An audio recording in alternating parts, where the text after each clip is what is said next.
8th of December, Rabbi Furst, Pierke Avos. Engaged. Anyway. Does she have our number? Oh, okay. Yeah. Rabbi's here. Yeah.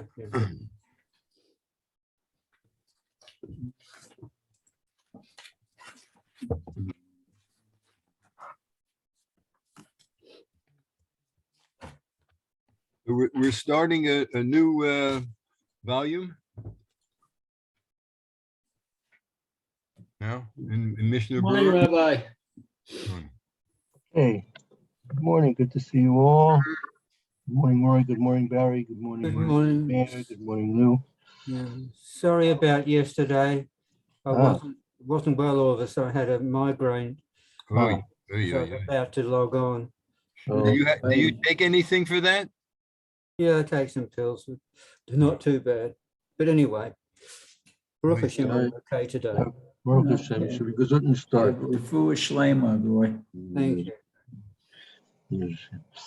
Okay, good morning. This is Rabbi Shlomo Furst here, Yeshiva Samanafshi here in Yerushalayim here Zoom. We're resuming our journeys through Pierke Avos after several months of other discussions and explorations. Gesundheit, Barry. Thank you. So now we're in the, I'll put it on the screen. You might have gotten the document that was sent out last night as an email. So you can print that or view that another way.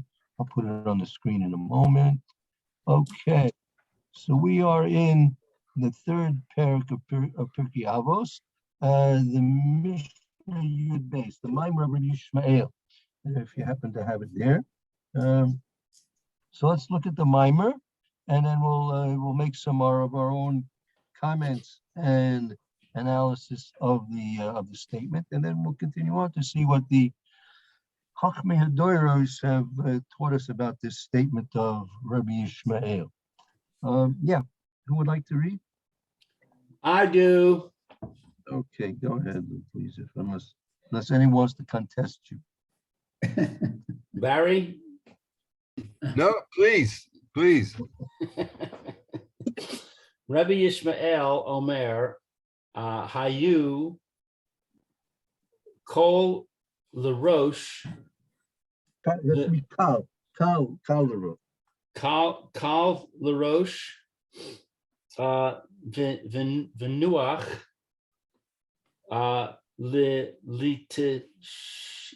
Letish Choras, Vehayu, Mikabel Es Kol Hadam B'Shamcha. B'Simcha. Okay, so Rabbi Yishmael says that there is Kal is a voice. That would be Kol with a vav in there, right? But here, Kal means light or easy. Oh, like in Kol V'chomer. Yeah, right. Very good. Easy and Rosh is head. All right. Yeah. Literally, and it would most likely be literally means head, but it also can mean like leader. You should be Kal. It should be easy to a leader. Sorry, what does it mean literally again? Literally mean Kal means easy. Yes, and Rosh? Larosh to the head. To the head. Roy, that's what you need. Something Right, that's easy to the head. right. So what does it actually mean, Rabbi? Hold on, we'll see. Let's see the rest of the statement, and we'll continue on with what it means in a few moments. Okay, so nuach is to rest. Noach actually also means I guess like to be settled, like Noach, a rest, yet to be settled, to be settled. Le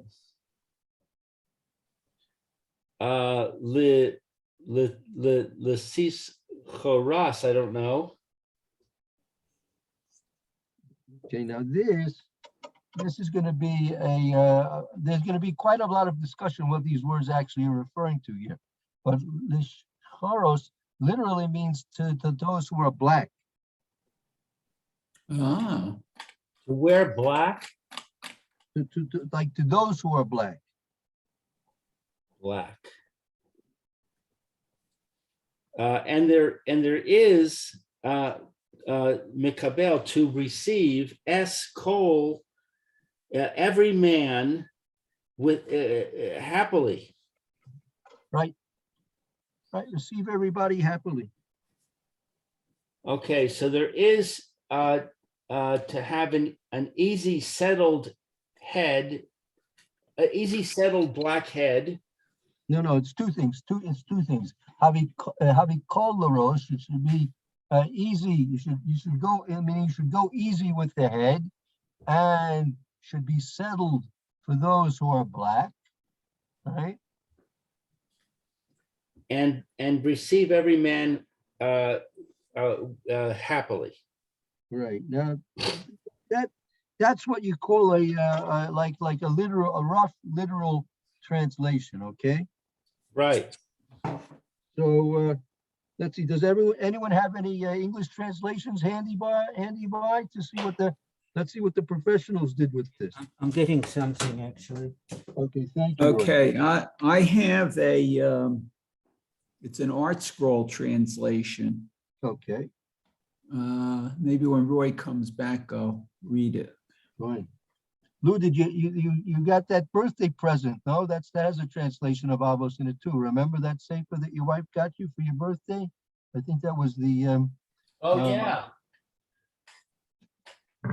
This one? yeah, that's right. Thank you for reminding me. Yeah, sure. Now you, Mine is, I have this one here. what's that? Let's see. It's another, it's a pocket size, I guess, translation of Avot. Yes, very good, very good.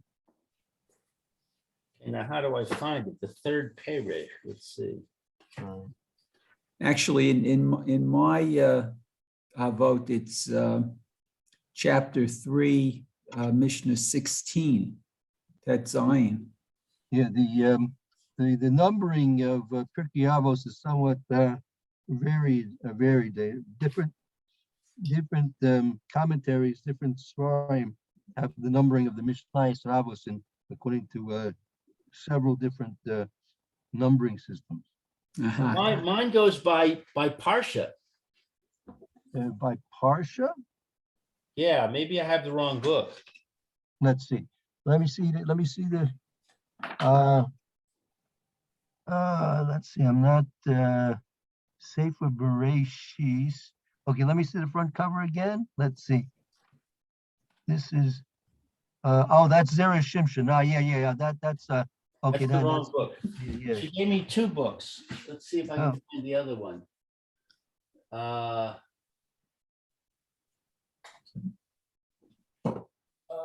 Where's the other one? Oh, shoot. Pierke Avos.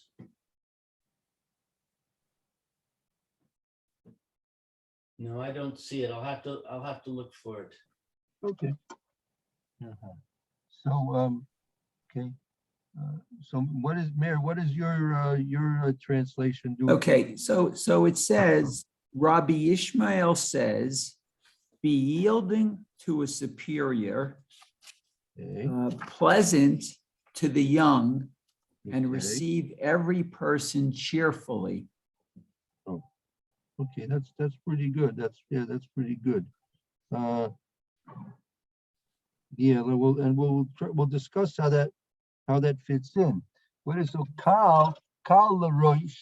Kal larosh means kal, so it'd be yielding, right? Yielding means like to be like if you kal literally, like I said, it means easy, to go easy. So if you're yielding larosh, rosh, as we said, is like the leader, the superior, right? Mhm. The head, rosh, the head, that's the superior, that's the leader. So you have to be yielding to those who are leading, and be easy. The shecharos are black. Why is it referring to the person who's Well, young? can't the root shin chet resh from like shacharit early in the day? Could be. Which would correspond to young. Right. Shacharis also refers to the young because they usually don't have gray beards yet. They're too young to have gray beards, so they're black. Ah. Oh, What reference is it? It's chapter 3, Yeah. verse. It could be 12. The one according to my numbering system, it's 12, but it could range a few mishtas after that, perhaps as well. Yes, Roy, if you have an art scroll, it's 16. Okay, now I've got Martin, Irving Bunim. Where is Oh, that I have that in the office, but I don't have it here. it? what does Irving say? I haven't found it yet. That's 4 Mishnah 3. Oh, that's 4 Mishnah 3. I'm getting lost. Which is 1? Yeah, in the third chapter, it's in the midway into the third chapter, more or less. Yes, all right. Perek 1, Perek 2, Perek 3. And what did we say? 12, was it? Yeah, Mishnah 12. it could be there. It could be later on after that too. All right, Mishnah 11. Starts with Rabbi Ishmael. All right. No.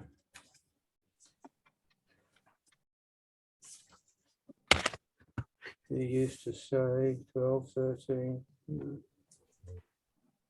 Rabbi Dosa. No, keep going.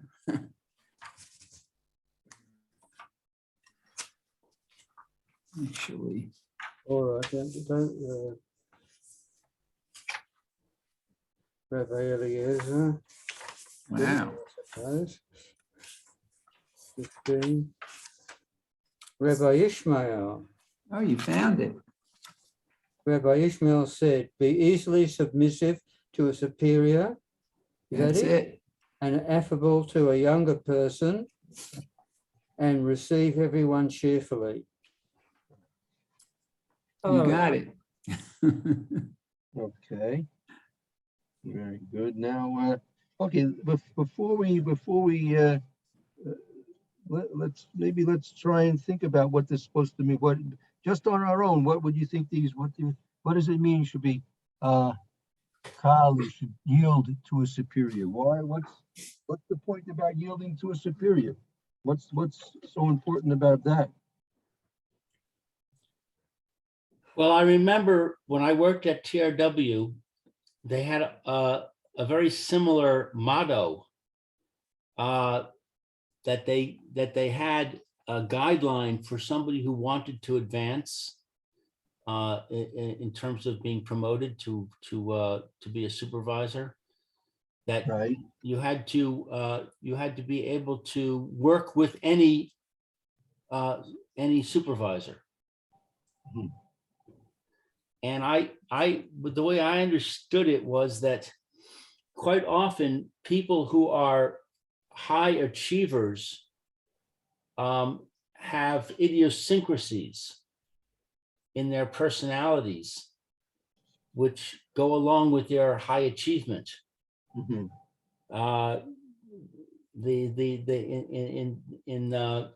In the opera, they refer to a person sometimes as a prima donna. Mhm.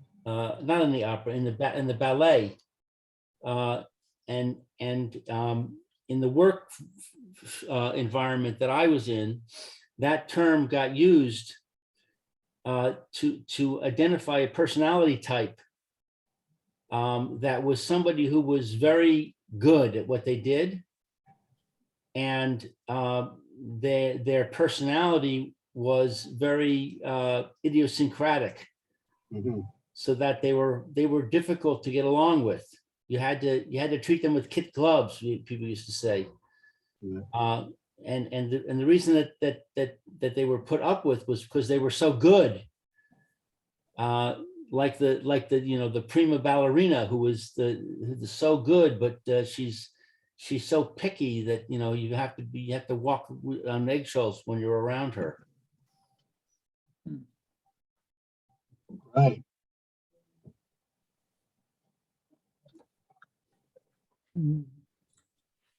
But at another in another way, if you're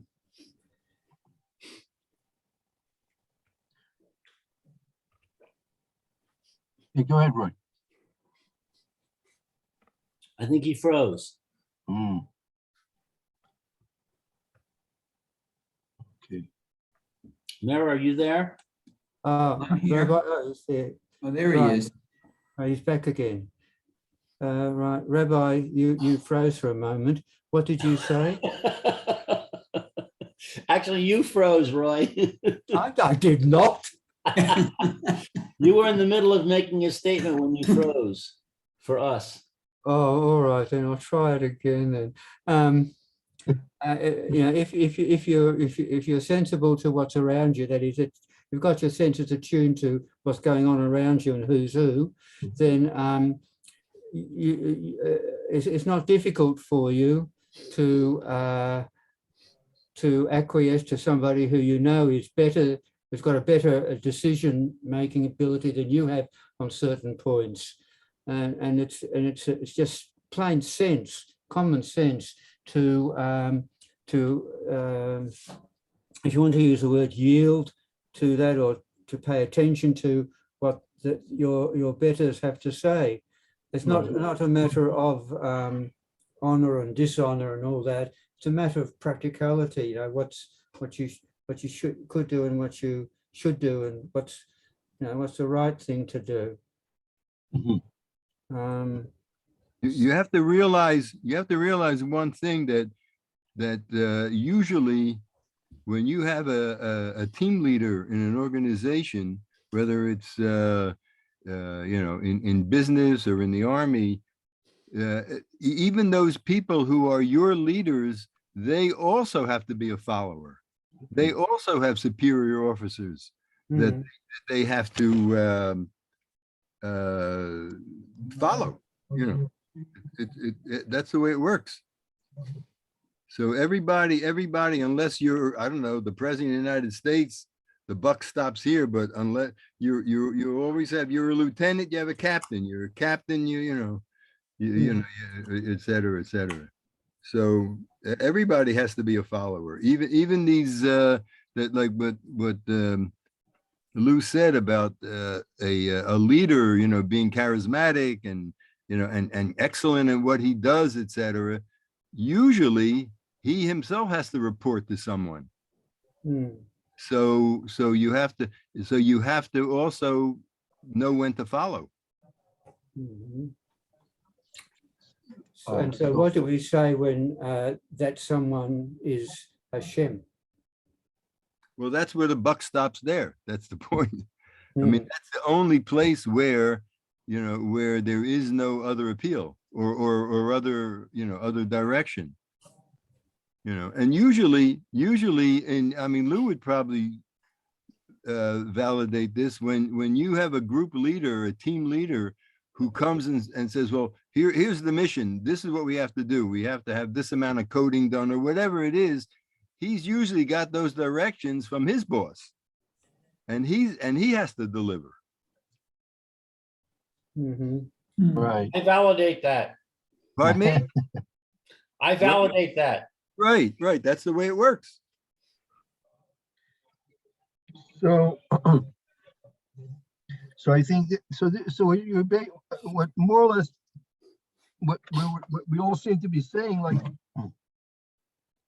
the common denominator here is that that when you're dealing with your relationship with authority or an authority figure Yeah. is since the fact is that they have more authority more than you, and they have authority over you, right? For the practical functioning of what needs to be done, whatever context it happens to be in, right? Your approach has to be of being yielding, not to resist.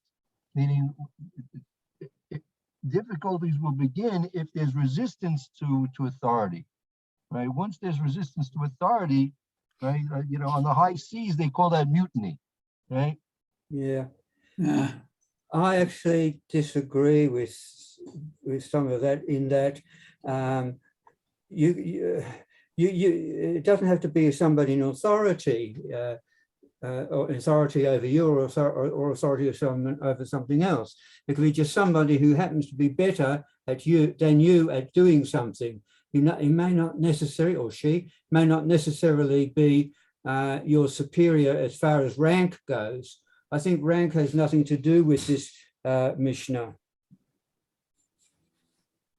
So it could be, but then we have to try and understand what was this expression la roche? Why was the expression roche? Meaning, why couldn't it said?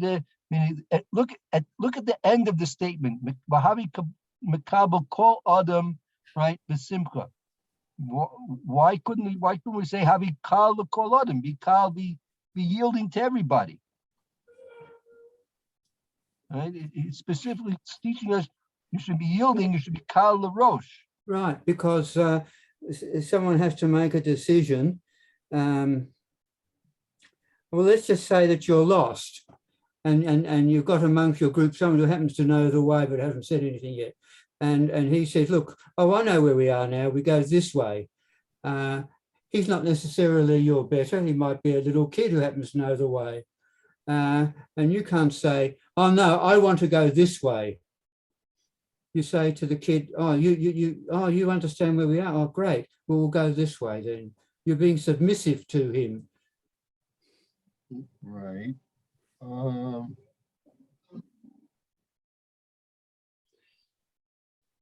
Irving Bunim, I also have the same book that Roy has.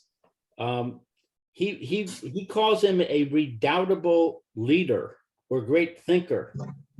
Mm. I think that's going along with what Roy is saying, that he's somebody who, by virtue of his ability or knowledge, not necessarily in all areas, perhaps like Roy's saying, he happens to know, wood lore, and you're in the woods.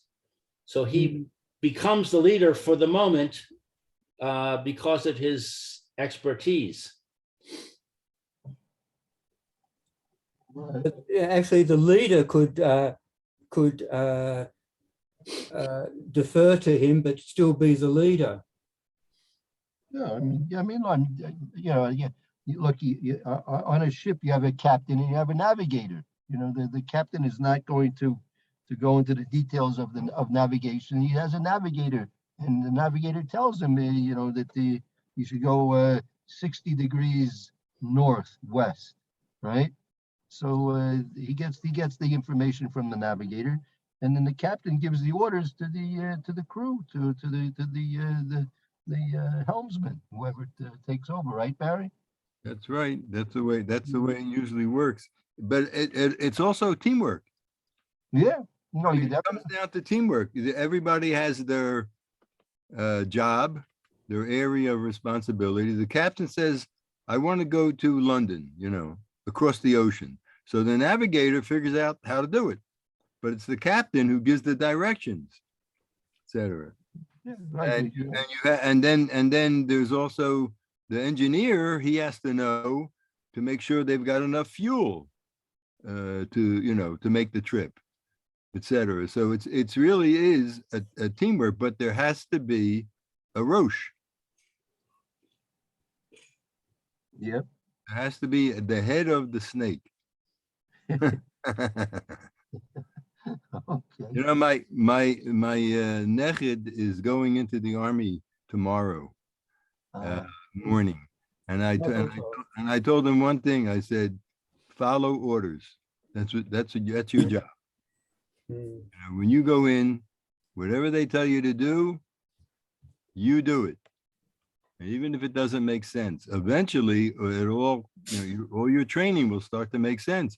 But you need to know what they want you to learn, because you're either going to be able to save your life or someone else's life. So, I told him it's a different world. You're in for a shock. Mm. Yeah, he should have it locked. He should have it locked. Yeah.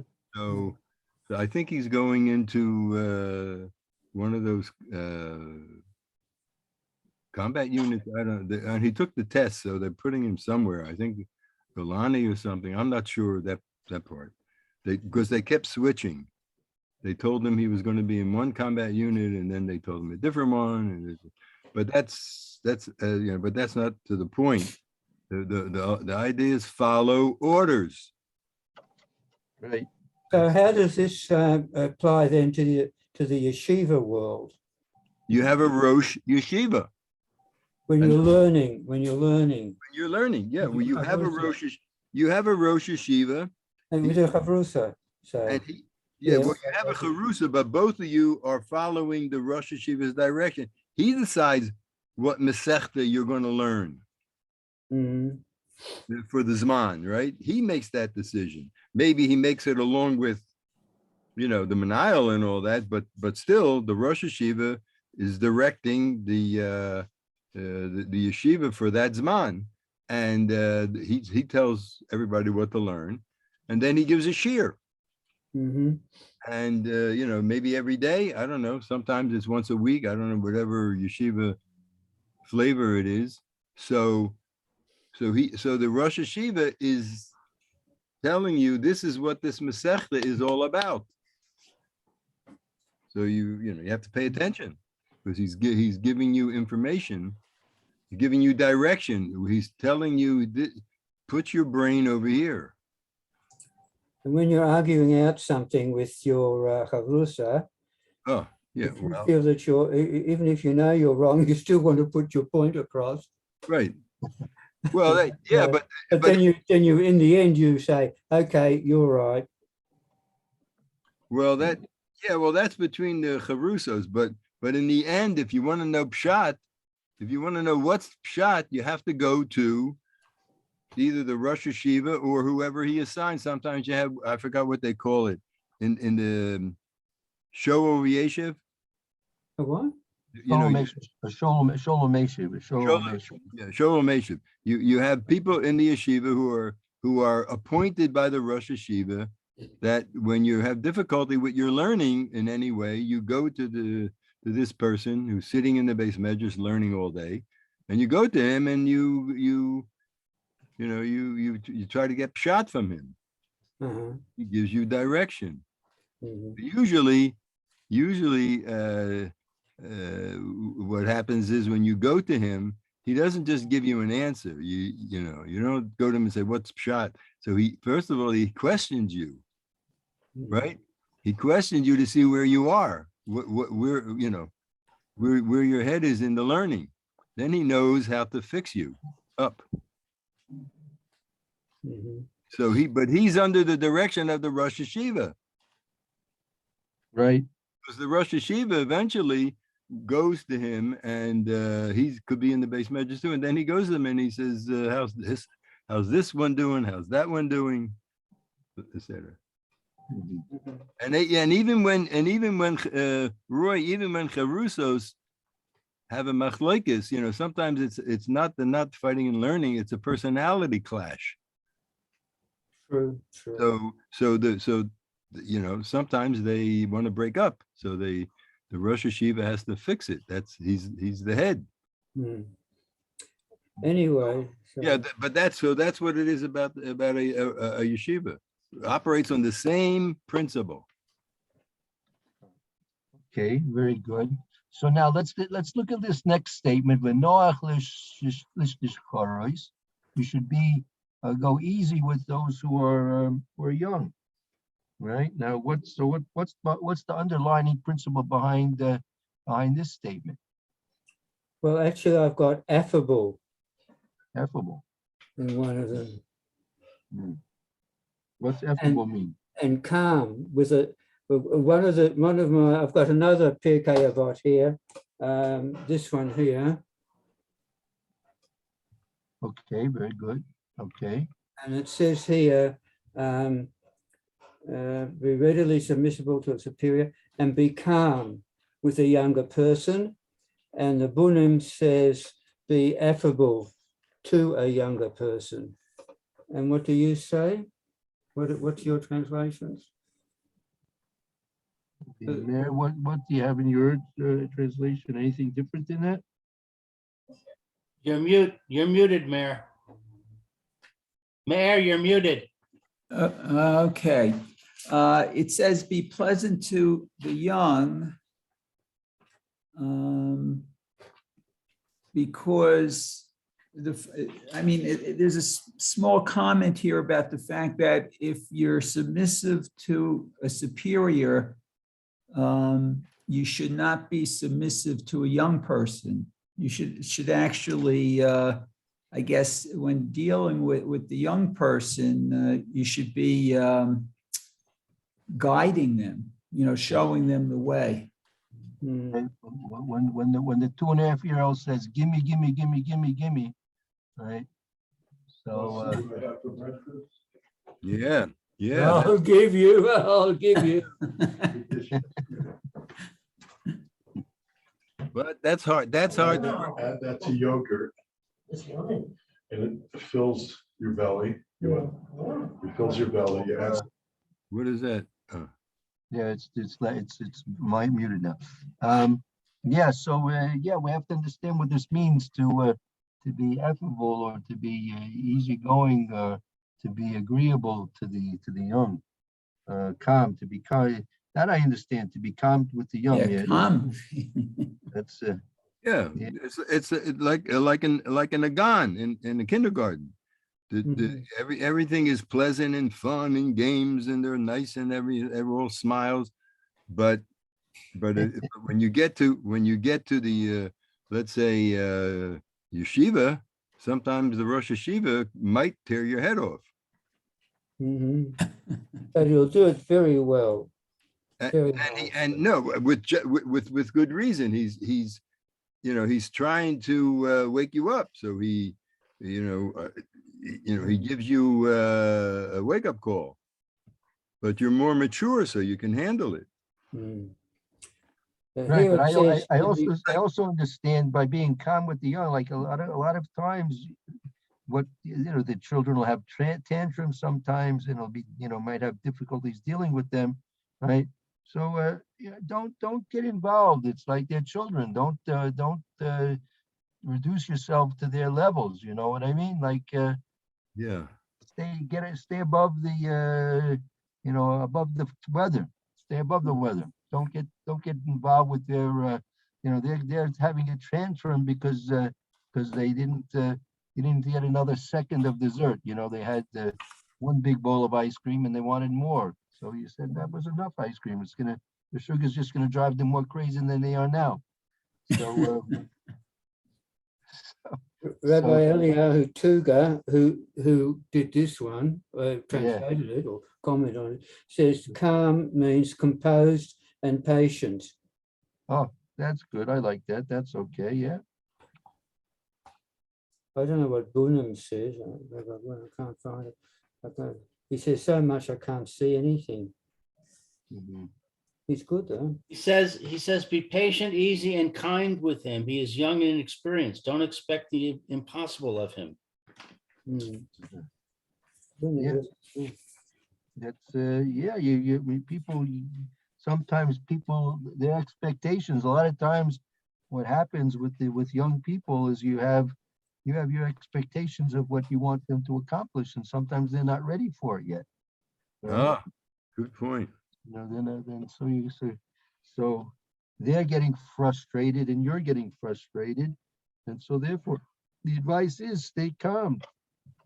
Don't get overly involved with with what's going on here. Okay, so let's start taking a look at the Meforshim. We'll leave the last state and Havi Makabel called them with Simcha. We'll leave that for another time. That's a whole different point. Yeah, let's take a look at the Perish Rashi here. Here is Rashi. Hayu kol l'rosh. Be easy with the leader, or be yielding to, with the leader. Right. B'techila ba'od she'ata b'chor hayu kol kinagad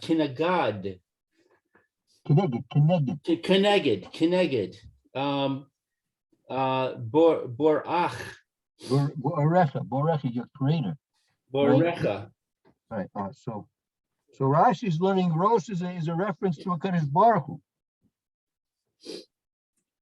Oh, You see what Rashi says? He says, right, Havi kol yield to the superior, meaning B'chila at the beginning, but while you're still a Bechor, while you're still young, Havi kol keneged barach, you should be yielding in reference to HaKadosh Baruch Hu, your creator. so this word borach is referring to Hashem. Right, Borecha. Right. Recha. You're literally your creator. Oh, I see. Doesn't Baruch also mean your knee? That's with a chaf. Oh, That's that's before the end there. Yeah, Beirach, that we say in Elenu, right? Called Beirach. yeah. Because the knee is very important. The knee is a support. Yeah, for sure. Yeah, like if your knees aren't working, you're very limited in a lot of things you can do. Right, that's true. Because So, but it doesn't mean knee here. It means the creator. Okay. creator, right? Borecha, your creator. Right. Lasos rotzono, to do his will. V'gam bizaknoscha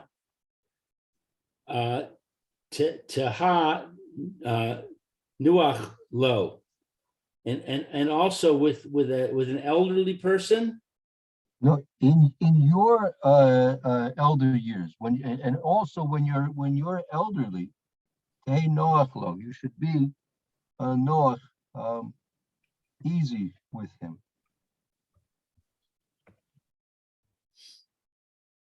So in your elder years, you should be easy with Hashem. Yes. Or maybe settled. I think we said it meant settled before. Right. Don't resist. I don't think it's don't resist so much as it is that you should be content with what Yeah. Hashem is directing you. Right.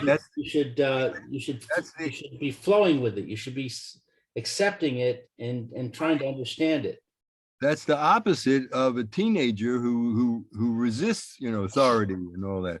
But when you're more mature, so you're not resisting anymore. You recognize that you benefit by following what Hashem wants you to do. You're looking for direction. I think the implication here is that he is advising you to not do what you would normally naturally tend to do, but rather to do this. So Right. it's not that when you're elderly, you're going to naturally be settled with what Hashem wants. It's that you should strive to be settled with what Hashem wants. Sure, exactly. Yeah, it's not a passive thing. It's a very aggressive thing to listen to Hashem.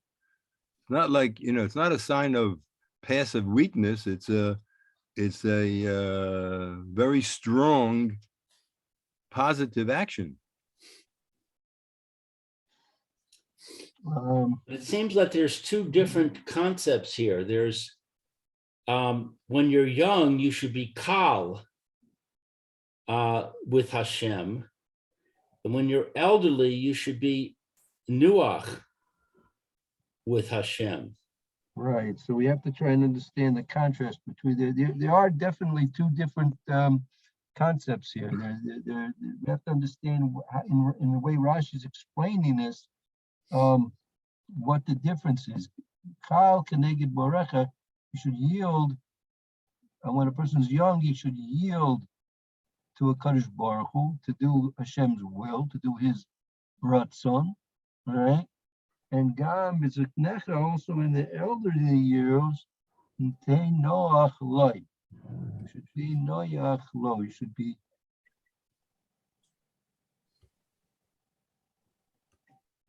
I'm gonna have to understand a little bit more about that. Let's see Rashi how he explains further. I'm thinking that maybe the idea of being kal is as opposed to rebelling. That you when you're young, you maybe you have a natural tendency to rebel. Right. And so the advice is fight that tendency and yield to Hashem. Mm-hmm. Whereas when you're older, perhaps it's not a matter of rebelling. Perhaps it's because you have your experience and your knowledge. Maybe you're not rebelling, but questioning. You're tending to question. And Rashi's saying you should be at peace with your questions. You should be accepting of the fact that Hashem knows more. Maybe, I don't know. Yeah, we'll have to see what that actually what that means exactly. Let's hold our thoughts for a few moments and let's see a little further in the text of Rashi here. Tish choras lashon zikna kemo hayaladot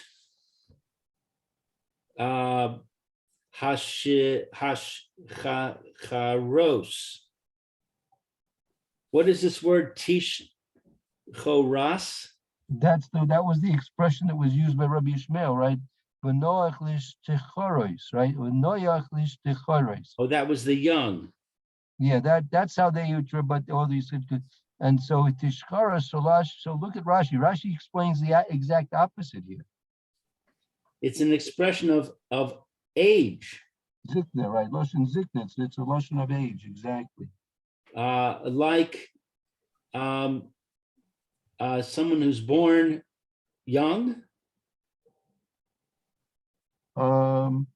Yeladot, a child that is young. Because kamo hayodos v'shecharos.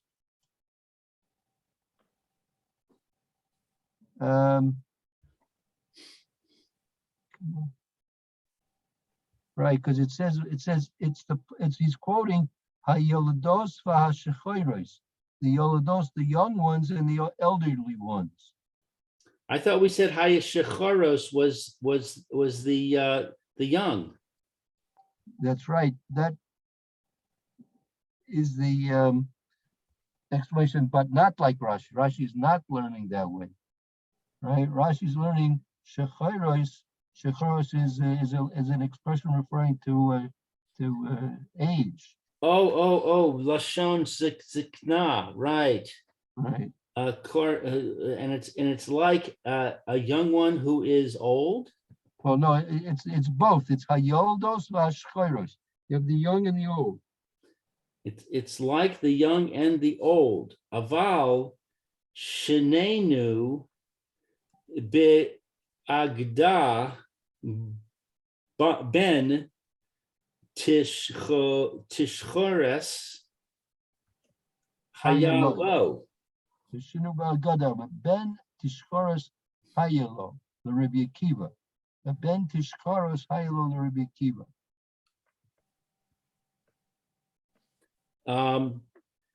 Okay, what is this shenenu? We learn, it's taught to us, the So- agada, in the But- Agada. But we learn in the Agada that the son of an elderly one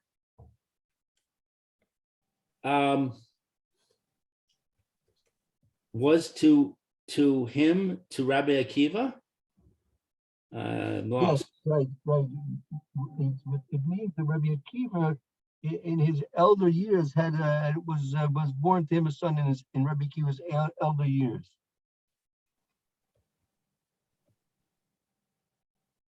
Oh, All right, so I tell you what, well, we've gone a bit over time to verse here. We're gonna have to continue. We'll go further back with this explanation of Rashi tomorrow. And meantime, we'll take a quick little break. And Roy, you should have a good afternoon, and Thank you. You too. we'll see you Everyone. all soon, Mitzvah Hashem. Okay, And the thank Mishnah you. Berurah. Again, Chelik Base in the Mishnah Berurah will be continuing with that. See you later, Maya. Okay. See you all later. thank you, too. Rabbi.